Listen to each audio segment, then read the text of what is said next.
The always controversial Milo Yiannopoulos has now done the most controversial thing that can be done. He's come out as ex-gay. With the help of the consecration to St. Joseph in this year of St. Joseph, he has managed to stop giving in to same-sex attraction and has been living a chaste life. He gave a blockbuster interview to LifeSite's Doug Mainwaring Wednesday, which went totally viral. Drudge Report carried it, the UK Daily Mail, the Independent, and the New York Post, among many, many others. He spoke with me yesterday about his decision and his future. This is the John Henry Weston Show. You're going to want to stay tuned.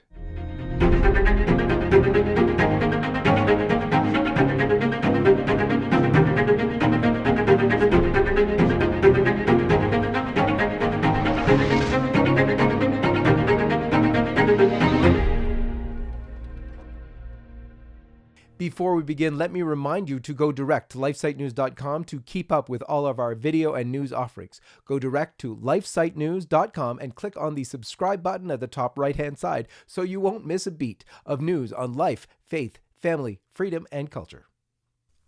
Milo Yiannopoulos, welcome to the program. Thank you. Thanks for having me. Let's begin as we always do with the sign of the cross. In the name of the Father, and of the Son, and of the Holy Ghost. Amen. Well, you had a stellar interview with Doug Mainwaring from LifeSite News that has really traveled the globe. It was on Drudge yesterday, and it's been all over the place. We're hoping you're not getting too much negative feedback from that. No, of course not.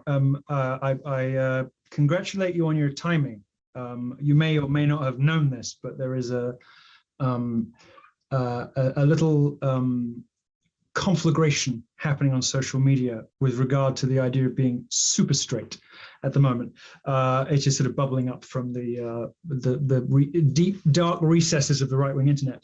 So it was a happy accident that our interview kind of collided with that, and so it seems to have traveled a long way. So I hope it did well for you. It's been a long time coming from my end. So I credit you with intuiting good timing on that. Yeah, praise God. We do regard things as providential like that. And it's funny because you're a very controversial character for most people. Really? Yes. Not so much for us, though.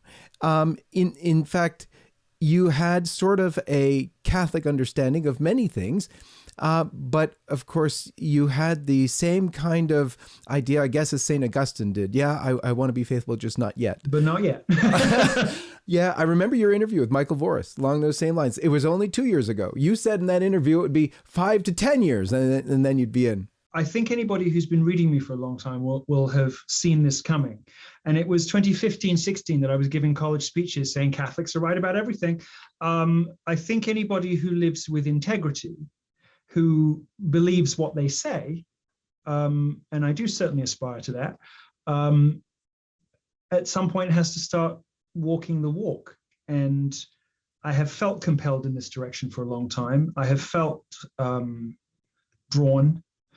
And when I made the decision, it was, as I said in the interview with you guys, not easy, but simple. And the experience of it has been, it was a line I was quite pleased with, not theatrical or explosive or dramatic, which may be a sign in itself that my homosexual impulses are receding, but rather felt like an uncovering or an unsheathing or something. And it's tired to say that a cloud has been lifted, so I'll instead describe it as a veil being drawn back on my household, and it certainly feels, the water feels a little clearer and crisper this morning, if that makes sense. For those of you who might not know, you are you're considered a very alt-right spokesman and very controversial that way, but also very much enamored or interested. The media was very interested in you because you presented as a homosexual man or a gay man, and you were in a same-sex relationship as well. How long did you live that lifestyle actively? I must be tiresome and just, add a caveat to the alt-right label. It certainly used to mean something much more harmless than it does now. And when I wrote what I think was the most influential piece of political journalism in 2016, which was an establishment conservatives guide to the alt-right for Breitbart, which I think pretty much everybody read in that election cycle, I described it as something closer to simply nationalist Trumpism, you know. So just to be clear on what we meant by that, sorry to be difficult. Your main question, it's taken me 36, 37 years to begin to break free from what I now recognize to be the symptoms of the fallout from childhood experiences.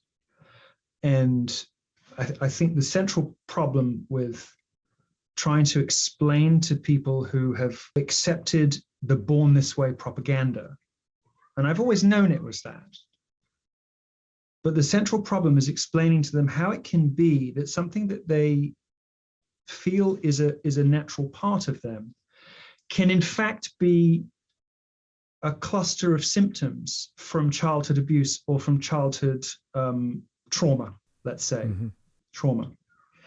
And I think when I really confronted myself with that reality, things began to happen quite quickly for me.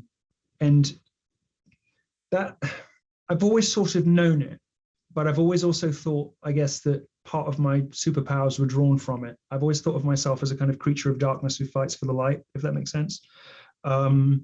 You know, and I sort of managed to leverage these things, which I you know, my brothers in arms can't or won't do. I can, but I reached a point with it where I could no longer do that authentically, and I wasn't prepared to risk my immortal soul, if you like, to want to get like that about it.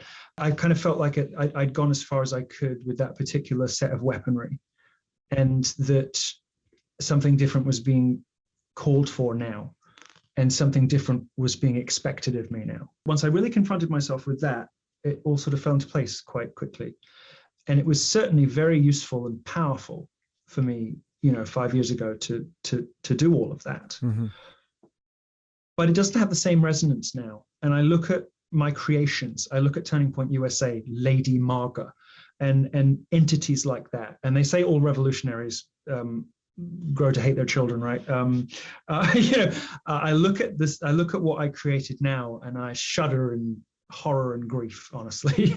And I think that really, when I really confronted my own feelings about that, the path was obvious. You know, there was no other way.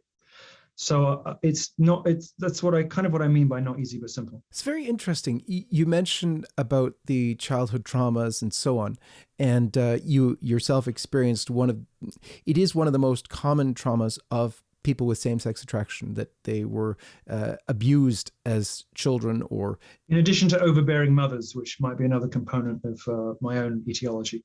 Maybe that's why there are so many Jewish homosexuals. I've often wondered about that. My mother is Jewish technically, so which makes me Jewish technically. I've often wondered whether that's why there seem to be so many Jewish gays. That seems to be the two common factors, right? The two commonalities are you know, absent fathers or negative male role models and overbearing mothers, plus some kind of traumatic psychosexual event. These two things seem to come together to produce this. So yeah, I think that's right. And now, strangely, you said you've had a 36 journey, sort of even recognizing that, you know, could be it, and the fallout of that might have led you in the directions that you were led. But such considerations today seem to be illegal. People can't get help from people. Did you yourself get some help from someone in terms of counseling or something to come to this realization? Yes, I did. And I can't talk too much about this, but I intend to do what I can to provide that kind of help, or to help let's just say I intend to spend a large portion of the rest of my life on helping to provide that kind of assistance to others. I'm British, so I have a natural aversion to anything approaching therapy. I think it's all complete nonsense and BS. But certainly the spiritual guidance of a good priest can help point you in the direction. You have to do all the work yourself. There's no, you know, like don't get it twisted. You can't just get an expensive therapist. They make everything much worse. All therapy is a lie, and it's all just designed to. I mean, look, just think of incentives, right? They're in the business of keeping you sick. It's no different from big pharma. They're in the business of keeping you sick, but priests aren't. And if you look at the incentives of people, it tends to guide you relatively well to picking good help over bad help. I did talk to three people, two of whom are priests, at length regularly for a long time, and will continue to do so. My church going at the moment consists of sitting in the back thinking carefully and re-engaging in a light touch way. And I look forward to being able to, participate more directly when I feel I'm ready for that. But I have been going to church more again, once again, going back, and I've been getting a lot of people seem to like me when they actually talk to me versus when they read headlines about me. So I've managed to retain the services of a lot of influential, intelligent, helpful people who have been very anxious to assist and to talk to me, which I've been very grateful for. I'm very lucky to have. There's a thing that it says in the scriptures about how the angels in heaven rejoice more over one repentant sinner than over 99 just. And well, I don't know how many people will be rejoicing over my over my U-turn, but I'm getting the sense that there are quite a lot of people on earth rejoicing. Who knows about heaven? So yeah. I'm certainly grateful for that, and stunned actually. This is the most, in a sense, it's the most, if you want to put it like this, the most controversial thing I've ever done. But it's also, if you want to put it like that, I don't know how I feel about that, but it's also the thing about which I've received the most correspondence, I think, ever. Mm-hmm. And the great outpouring of people who have said, "I've been praying for this," has been in that awful phrase of American liberals, very humbling. But it has, and just to see bishops tweeting prayers for me has been a little shocking for me, I suppose, as somebody who was wandered into homosexuality, I think initially out of feelings of not being good enough in the first place. It's been a particularly uncomfortable, it's made me squirm a little bit as somebody who does not feel as though they deserve that level of attention or whatever. It's been the most eye-opening experience of my life already, and it's only been going on 56 hours or whatever. Not really. Not in my real life, but publicly speaking. It's definitely the most honest thing I've ever done, and probably the thing that I have done that I will be the most pleased with or grateful for in the long run. So thank you for helping with that. I don't know. Your guy Doug just wrote to me in just the right way at just the right time, and so many things happen like that you're just like, all right, thanks. All right, I hear you. Okay. So yeah, that's what happened. It wasn't planned, but yeah. Well, it is really neat too, because I think a lot of that rejoicing in heaven type of thing happens to the faithful as well. They look, because you're a public figure, you're seen. But more so than the sort of shallow, oh yes, we finally got one of the popular guys on our side. It's not that. It's more like a rejoicing that someone we've been praying for. I have to tell you, we've been praying for you at LifeSite as well. But that you've come to the truth and embraced it in a way. And it's also spectacular for us in that you've done it through the intercession of St. Joseph, whose feast we celebrate this year. And that's just such a joy for us, because it is the Feast of St. Joseph, the year of St. Joseph. And also you've done it through the same book that I think many of us have gone through. I just finished that same consecration myself, and now I'm into the consecration to Our Lady, which ends March 25th. So tell us a little bit about that devotion to St. Joseph that you started, why'd you start it, and how it's going now. Yeah, so I spoke today with Father Calloway, and he's a fun guy and very lively and combative and rambunctious and all the rest of it. So he's the kind of priest that appeals to me, And a friend brought it to me and said, maybe this is it's it's just, you know, you think of you like to think of yourself as a rational, science-based, logical kind of person. And then there are these moments where everything just seems to hang together so perfectly and to align so beautifully. And it was just a friend came to me and said, I think that we should do this. And I thought about it, and I thought, well, I've always felt like a bit of an imposter talking about those kinds of subjects, and especially when it when it veers into prayer. But I thought by the same token, if I do this publicly, what I've learned about the way that the internet works is, you know, people kind of ignore it, and then when they realize you're serious about it on like day 6, suddenly it blows up, you know, which rewards kind of regularity and commitment, which is no bad thing. I have for my whole career been consumed with concern and fascination and frustration with the gender identity madness, with masculinity, and with the loss of men from the church, you know, the influx of unrepentant sodomites, I suppose I should call them now, among the clergy and whatnot. And I felt as though, as an entry point into this way of living, that St. Joseph is kind of the perfect point of commonality with all of the things that have preoccupied me professionally and spiritually.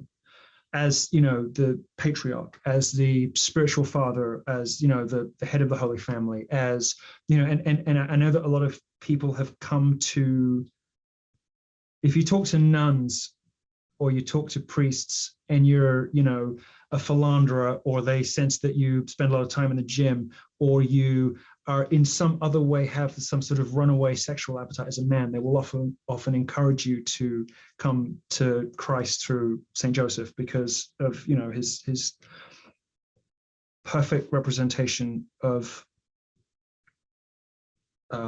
virtuous masculinity and of the heroic manly virtues, you know, being a provider, a protector, being, you know, the sensitive and loving and pious, but strong, protective head of the family.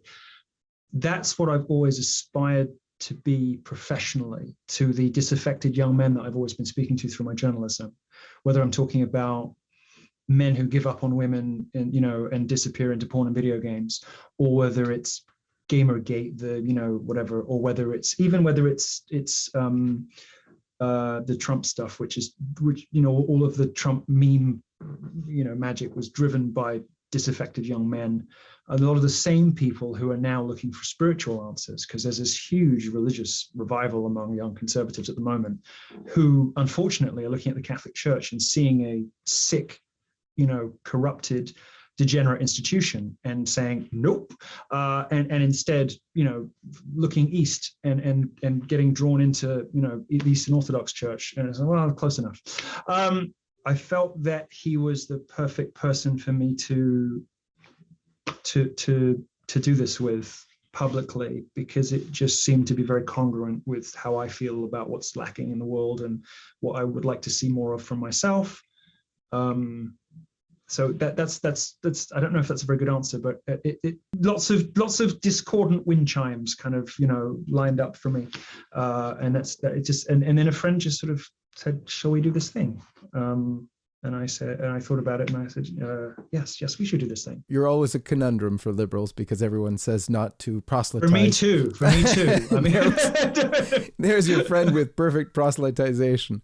Wanted to ask you about, well, we'll take it from where you were just speaking about. You were speaking about young disaffected men looking to the Catholic Church and seeing a horror show and turning to the East or whatnot. I pray that you're going to be some kind of remedy for that too. But you also wrote a book a couple years ago, Diabolical, How Pope Francis Has Betrayed Clerical Abuse Victims Like Me and Why He's Got to Go.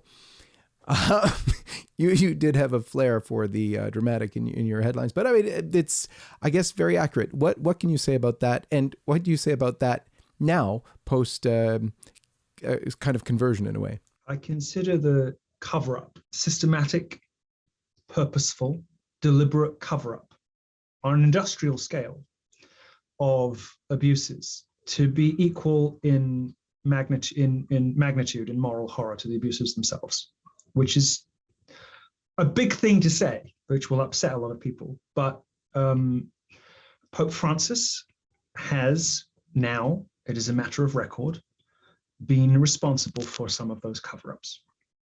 This is a uniquely awful situation in which it's no longer a case of whispers, but a case of known objective fact that the heir to St. Peter has lost his moral and spiritual authority by rehabilitating Theodore McCarrick, by perpetuating in the cover-up and in lies about clerical abuse, in defending priests who describe victims as hysterical, as, you know, all the rest of it. The stuff he did as an archbishop, just unspeakable. I'm very uncomfortable with a lot of what he's done to pander to the press in terms of this sort of Peronist power for its own sake. I'll say whatever it takes to make me popular. Wishy-washy, you can never really nail down what I mean because I keep saying these ambiguous accidental things off the cuff. I'm very uncomfortable with that method of public relations, and I'm very uncomfortable with what it has done for the reputation of the church. I'm very uncomfortable with it spiritually. I'm uncomfortable with him. But the thing that he does that rises to the level of being plainly unforgivable are the multiple instances of complicity that we have seen from Pope Francis when it comes to covering this stuff up. You could accuse John Paul II of naivety. You could accuse Benedict of, and I love the man, but, you know, so I don't say this with any pleasure, but I think you could accuse him of looking the other way for a bit too long and then bombing out before he had to deal with it. And I don't think there's much honor to be found in looking the other way. I think that strikes me as cowardice. But I think the guy, you know, is a theologian, not really a born leader per se. But there is evil of a different order when we consider Pope Francis and the things that we know he has done. The China arrangement, to the extent that we know the facts, where he, as far as we understand, rehabilitated his, you know, pedophile friend, sent him to China, naturally, rather than staying at the Ritz-Carlton, he stays in seminaries, sent him to China to do a deal with a regime that operates concentration camps, in which the Catholic Church basically endorsed a schismatic church and handed over the reins of picking bishops to this evil authoritarian regime. In exchange, it now seems obvious, for money. I mean, who knows if the details will ever fully come out? And we should place plenty of caveats on what we're saying, you know, in terms of, but there's good reporting on this, and there's real reporting on this, and we know enough, even though we don't know everything, to know that there are such deep and horrifying problems with this Pope. We're in an impossible situation as Catholics. We can't want him to resign, because if we do that and we have two popes in a row resigning, the papacy becomes a political appointment. We will begin to see the emergence of factions and ultimately political parties, you know, among cardinals, which would be a catastrophe. By the same token, we can't wish the guy dead, even though we might have, you know, those dark fantasies we have to control in ourselves. We certainly can't wish for him to, you know, as we wouldn't wish for anybody to come to misfortune. But we're in an impossible situation where the only right answer seems to be to ride out the storm. But I hold this Pope personally responsible for a lot of the worst things that have happened in the church politically, to do with abuse, and also, you know, China.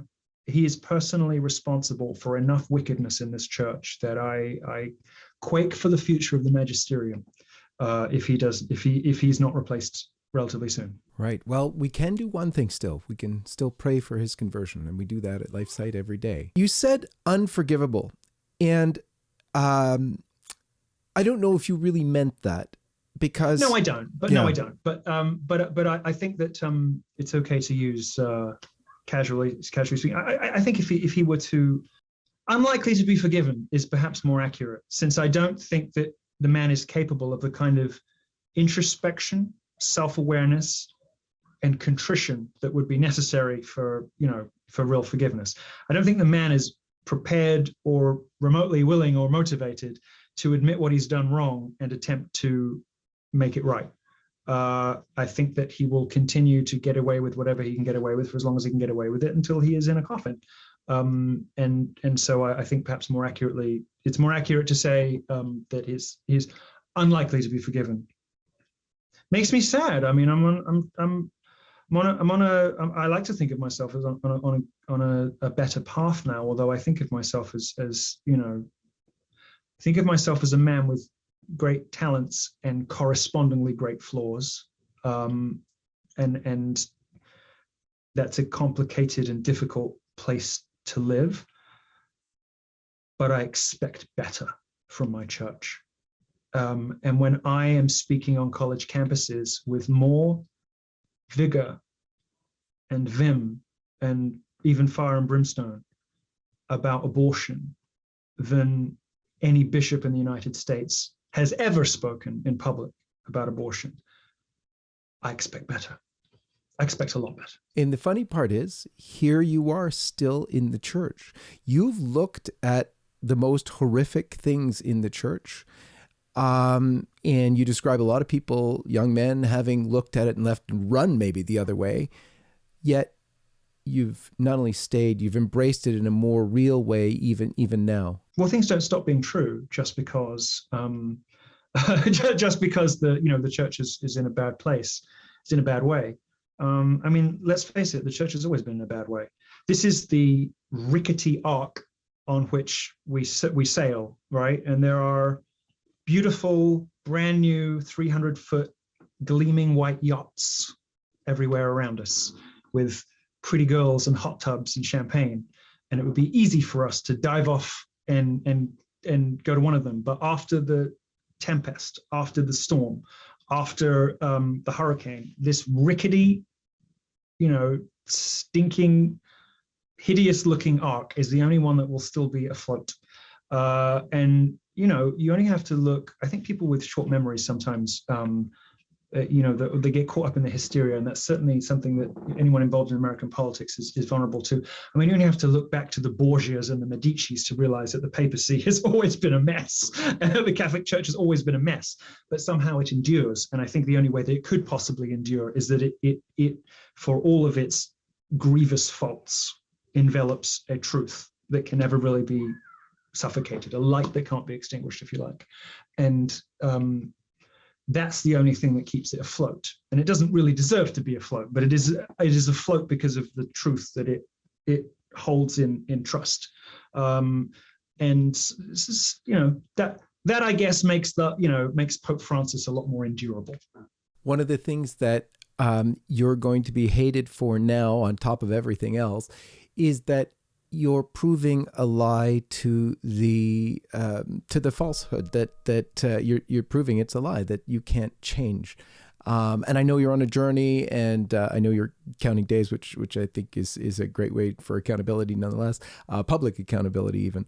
But also you've said that you, speaking of it works, you might hope to help with that conversion therapy, as it's called by the media. How would you think to do that? We call it reparative therapy in the land of the living. Much of this is, nothing different from what I've been saying and what I have known for a long time. For those of your readers and viewers who don't know, born this way, what we might call the Lady Gaga doctrine of homosexuality, is not science, it's public relations.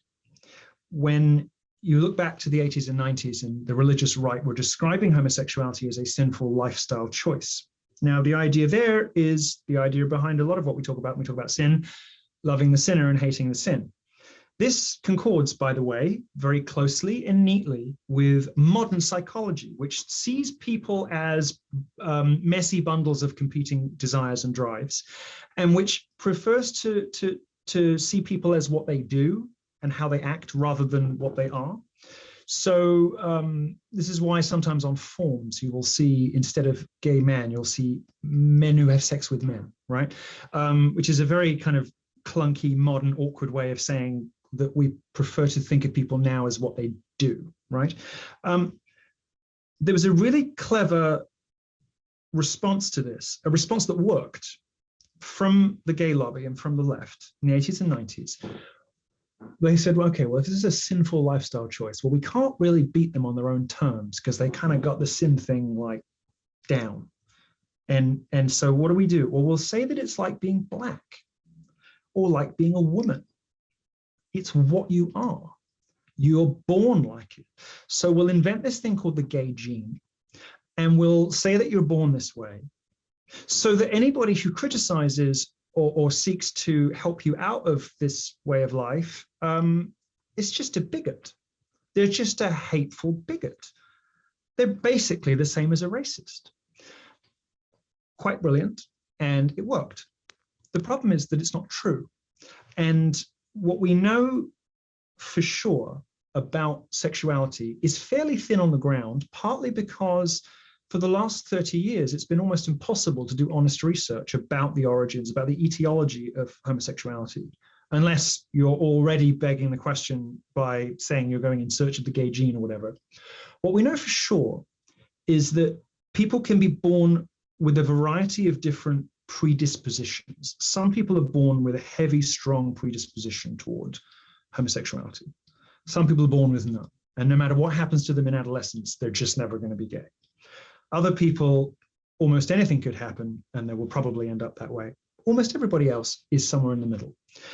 And what we know for sure is that scientifically and spiritually is that it's a mixture of nature and nurture, and that for everybody that the calculus is slightly different.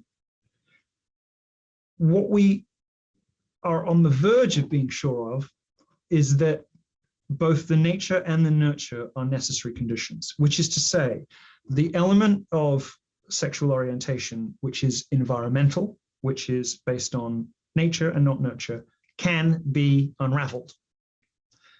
There's a scientific, sound basis for reparative therapy.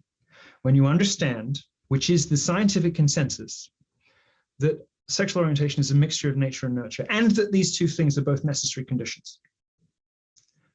What does that mean? It means that the trauma that produced this set of symptoms, that produced this behavior, can be addressed, can be, if you like, put to bed.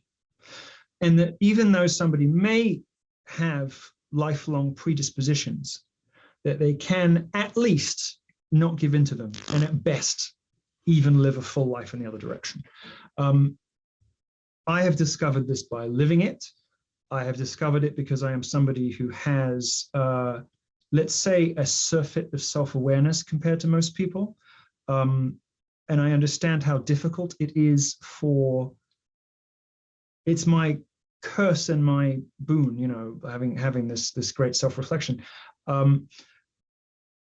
It's very difficult to tell people who have been utterly persuaded by culture that not only is this part of them, it's a huge part of them, it should define their personality. They should locate their self-esteem in it. They should build their character around it. And there's nothing they can do to change it. It's just who they were born as. It's enormously difficult to try to then persuade that person that in fact what you're describing is a set of symptoms to trauma.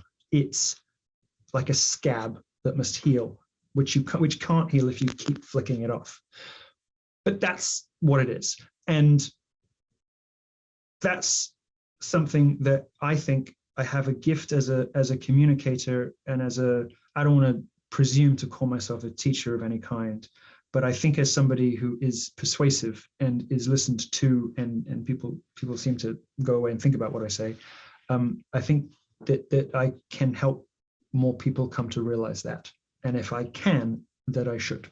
And I think that I have a moral responsibility to do that. One of the things in your interview and your current situation is that your former partner, who was you were involved with, is still living with you. A lot of people might say, oh, that's kind of dangerous, is it not? But out of some real concern sometimes, not just... Well, yeah, no, and I understand that. I think I'm right in saying that the church would say if you discover that you are in a marriage that is not in fact valid, that the appropriate thing to do is to live together as brother and sister. Yeah.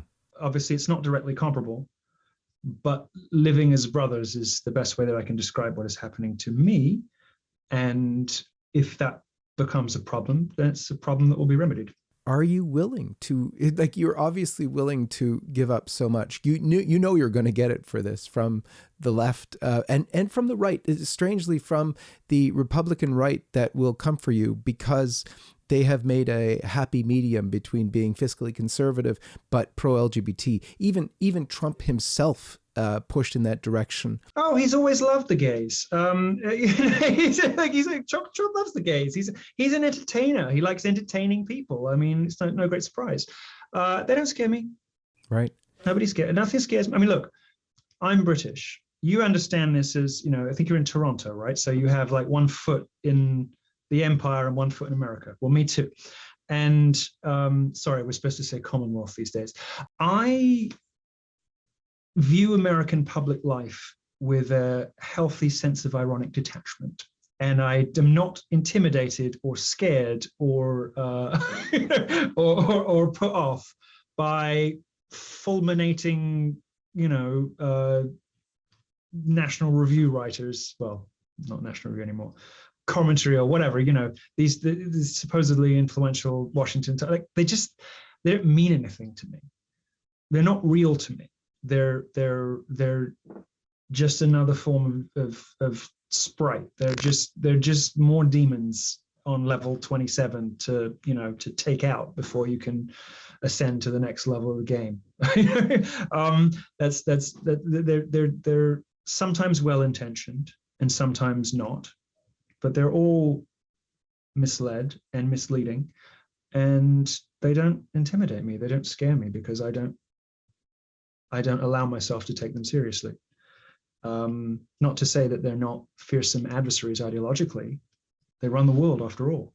But I don't take them seriously morally. I'm not intimidated by them. And I certainly won't allow the kind of revolting hypocrites of the type that run the Lincoln Project to be, and these are the same people, by the way, who orchestrated the right-wing hit job on me 5 years ago. The exact, precise same people who did that to me are covering for this guy, fiddling with young boys, right? These people are grotesque, odious hypocrites who deserve to be ridiculed out of public life. And that's how I treat them. Nothing that Jonah Goldberg or Ben Shapiro or any of these people say has the power to affect me emotionally or spiritually or whatever, because they're not real people. They don't show their real selves to the world. And I know this, and I have insight. This is why they find me so dangerous, because when you do grow up with the aforesaid sinful urges, you learn quickly to sort of fracture yourself, to present different versions of yourself to different people in order to get along, to get by, to survive. You grow up in a very religious environment and you have these urges. There's certain things you shouldn't say or do around certain people, and your personality becomes like a Nordic pantheon god who has different aspects, who can be incarnated in different ways. So it's the same essence but looks completely different in different stories or whatever, like Odin appears as whatever. That you can't do this over the dinner table at home, but you can do it in the CD club in whatever. I see them for what they are. I see these people for the frauds they are, and I see that they are not showing the world who they really are. I know what these people are, because I used to do it too. And that's why they don't frighten me, because they're not real. They're not real. And that's why they shouldn't frighten you. These people fulminating on Twitter, the Rick Wilsons of the world, the Republican strategist people, the anybody who works at the Daily Wire pretty much. These people don't frighten me because they're not real. One of the things you mentioned is that they do have power, some of the most powerful people in the world. Do you feel that with what you've done now, you've sort of found the pearl of great price? Should they be able to strip almost everything from you, including perhaps even your life, would that change your opinion? Would that make you reconsider what you're doing? No, of course not. They already have. They've taken everything. I used to earn millions of dollars a year. Now I'm renting a terrace house. They've already taken it all. I don't care. And in fact, the less I have, I still have a lot. I'm still a lucky person. I'm still, whatever. I can still fit their apartments in my pool, back home in London. But, what I mean to say really is the less I have that I'm attached to, the more powerful I feel, because the less they have on me, and they've already done all that. What's left? What are you going to do? Destroy my reputation? Done.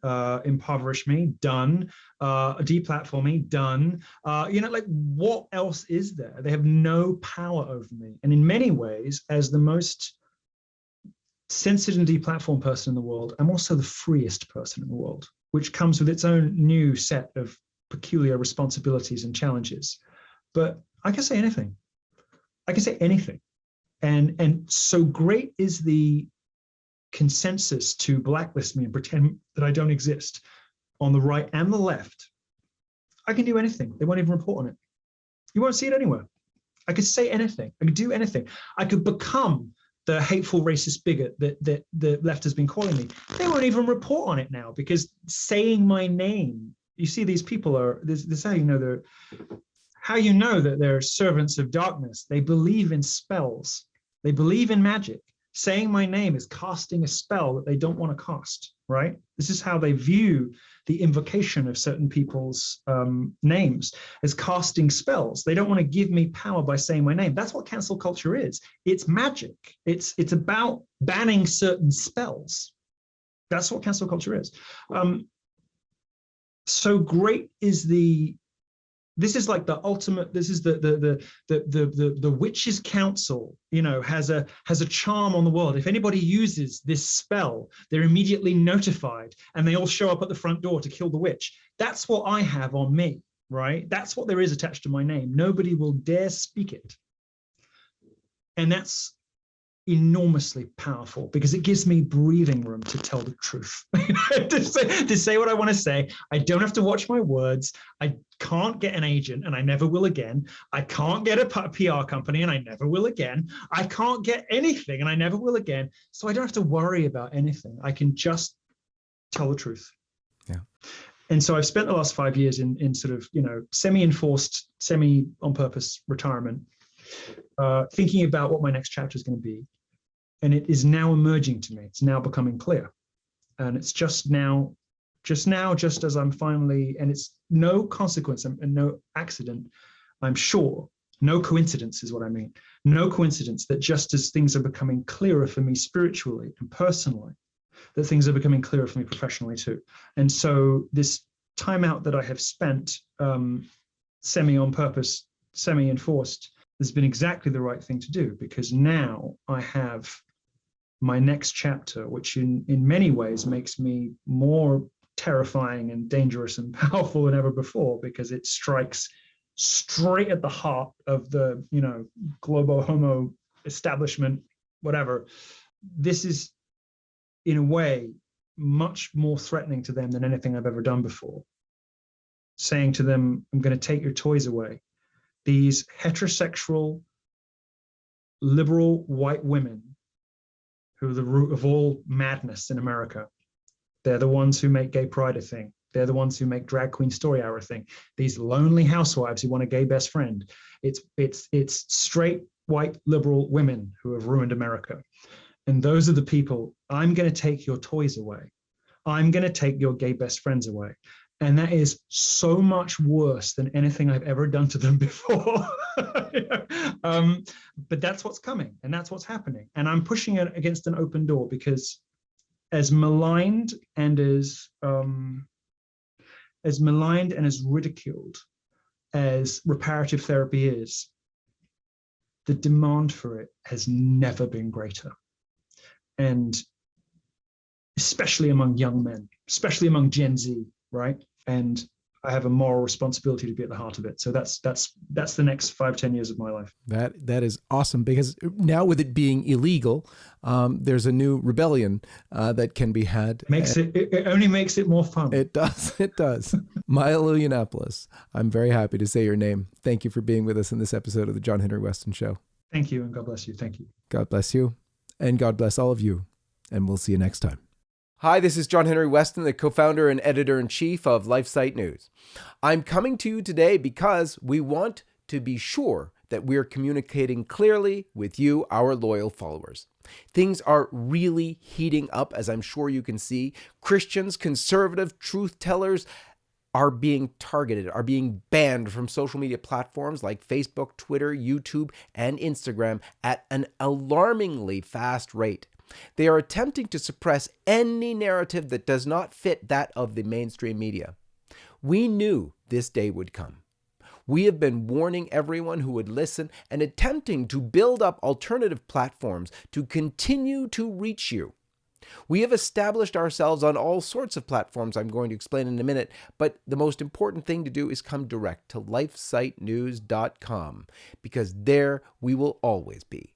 But we've also established ourselves on platforms like Parler and MeWe, and our videos can be found on Rumble as well.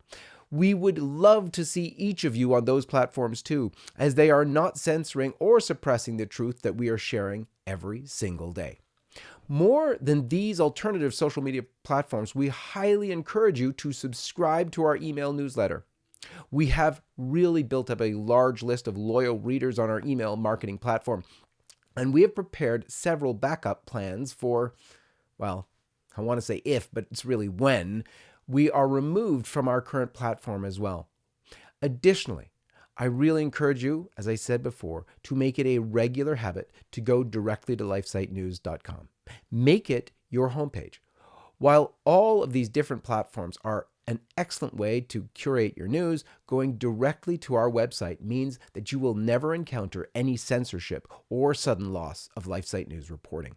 Here's the thing. We will never stop sharing the truth. We founded this organization with the mission to be the life, family, and culture source for men and women who seek to know the truth. We have established a track record of honest reports, and this will never stop, even with censorship happening around the globe. Again, I'm encouraging you to join us on Parler, MeWe, Rumble, and on our email list. You can find all the direct links in the description of this video.